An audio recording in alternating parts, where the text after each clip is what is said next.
Assalamualaikum warahmatullahi wabarakatuh. Halo anak-anak ibu yang soleh dan soleha, apa kabar kalian semuanya? Hari ini kita akan belajar tema 3, benda di sekitarku, subtema 4, keajaiban perubahan wujud benda di sekitarku, pembelajaran 1 dan 2. Materi yang pertama akan kita bahas adalah pada subtema sebelumnya, kita sudah belajar beraneka ragam perubahan wujud benda, dari mencair, membeku, menguap, mengkristal, menyublim, dan sebagainya. Anak-anak ibu yang solih dan solihah, pernahkah kalian melihat gambar seperti ini? Ya benar, ini adalah gambar garam yang mengkristal. Yuk, kita baca wacana berikut ini. Garam dihasilkan dari air laut ya anak-anak. Petani garam membuat ladang garam. Ladang garam berbentuk tambak-tambak untuk menampung air laut. Ladang garam terbentang luas di pantai yang tidak memiliki banyak sungai. Contohnya di pantai utara Pulau Jawa, Madura, Sumatera, Sulawesi, dan pantai-pantai di daerah Nusa Tenggara. Anak-anak ibu yang solih dan solihah, berikut cara bagaimana proses menghasilkan garam. Bagaimana sih cara proses menghasilkan garam?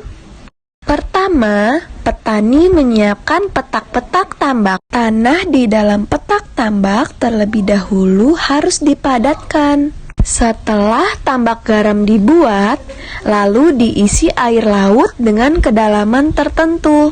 Air laut yang terkena sinar matahari akan menguap dan meninggalkan kristal-kristal garam. Untuk mendapatkan lapisan garam yang tebal, setiap hari harus ditambahkan air lautnya. Hal ini untuk menggantikan air laut yang menguap.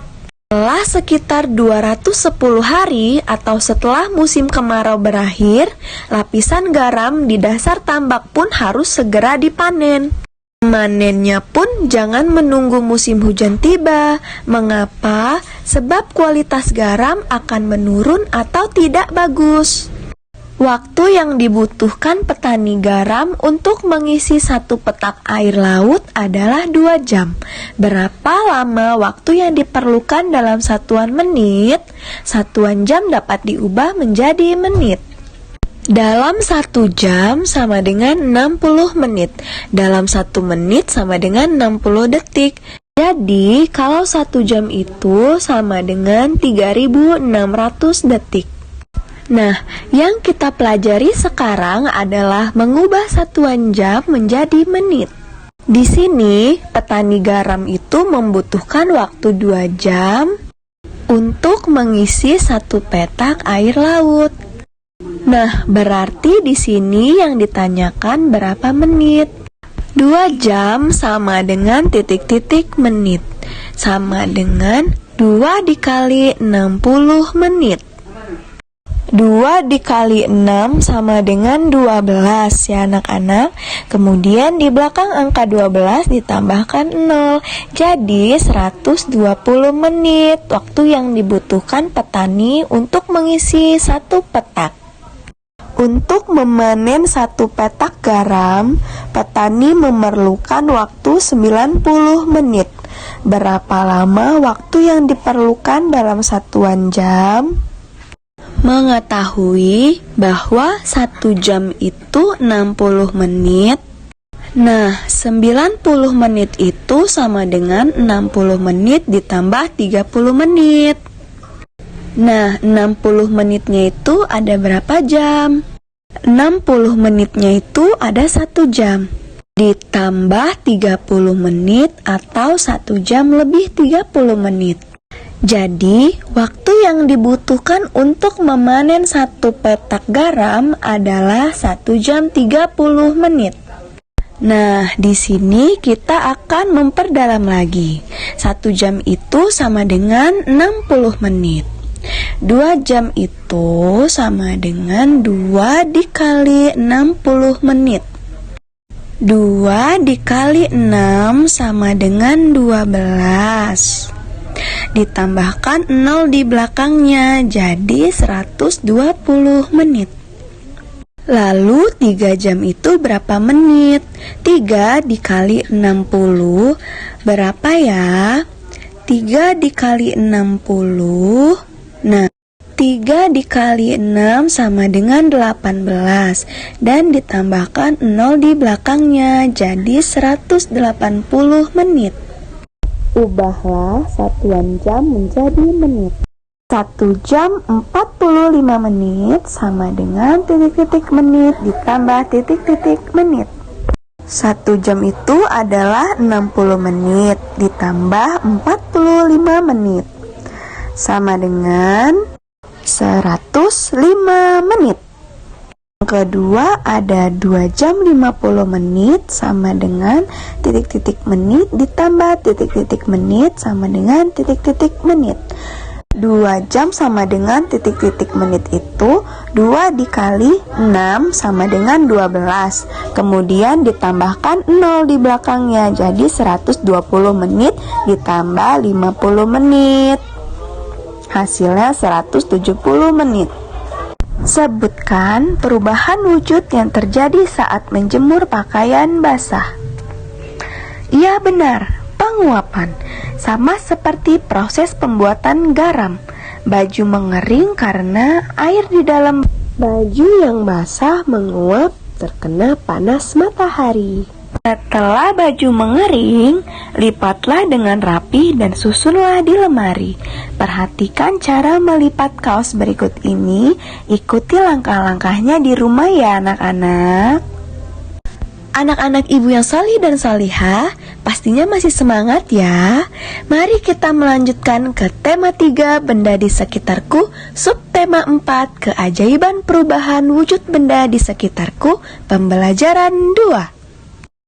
Anak-anak ibu yang solih dan solihah, pernahkah kalian memakan gulali seperti gambar ini?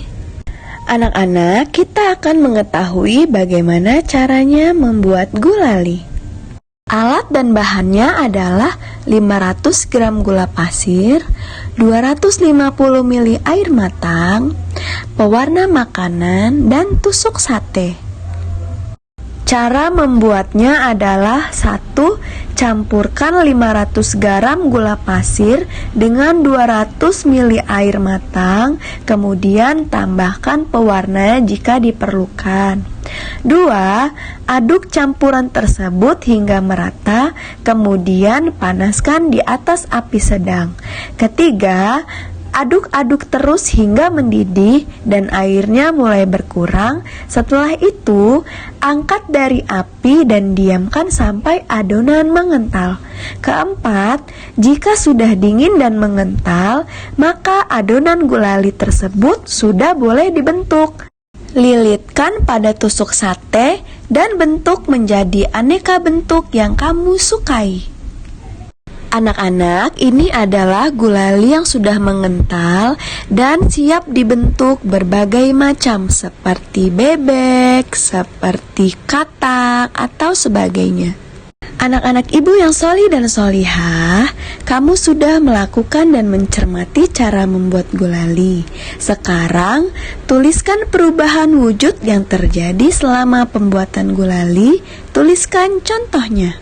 1. Gula dicampur air akan mencair. 2. Air mendidih akan menguap. Yang ketiga, adonan gulali mengental. Perubahan wujud yang terjadi adonan gulali mengental itu adalah membeku. Anak-anak ibu yang solih dan solihah, ketika kita mengerjakan tugas kelompok, itu akan berhasil jika kita bersatu.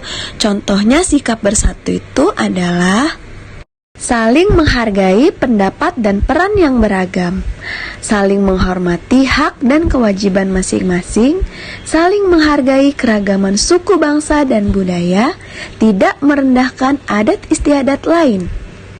Anak-anak, kita telah mengetahui apa saja sih contoh sikap bersatu. Contohnya itu adalah membantu keluarga di rumah, seperti Edo membantu keluarga di rumah. Hai, namaku Edo. Aku bersekolah di SD Nusantara. Setiap pagi sebelum berangkat sekolah, aku merapikan tempat tidurku. Aku juga menolong ibu menjaga adikku. Ketika ibu memasak sarapan, pada sore hari aku membantu ibu menyiram bunga dan pohon di kebun. Pada malam hari, ayah dan ibu membantuku mengulang pelajaran di rumah. Di rumah, kami saling tolong-menolong. Tolong-menolong membuat pekerjaan menjadi mudah dan ringan. Aku pun menjadi semakin sayang kepada ayah dan ibu. Nah, anak-anak yang solih dan solihah, bagaimana dengan cerita kalian? Coba ceritakan pengalaman kalian saling tolong-menolong dalam keluarga. Anak-anak ibu yang solih dan solihah, demikianlah pembelajaran tema 3 benda di sekitarku, subtema 4 keajaiban perubahan wujud di sekitarku, pembelajaran 1 dan 2.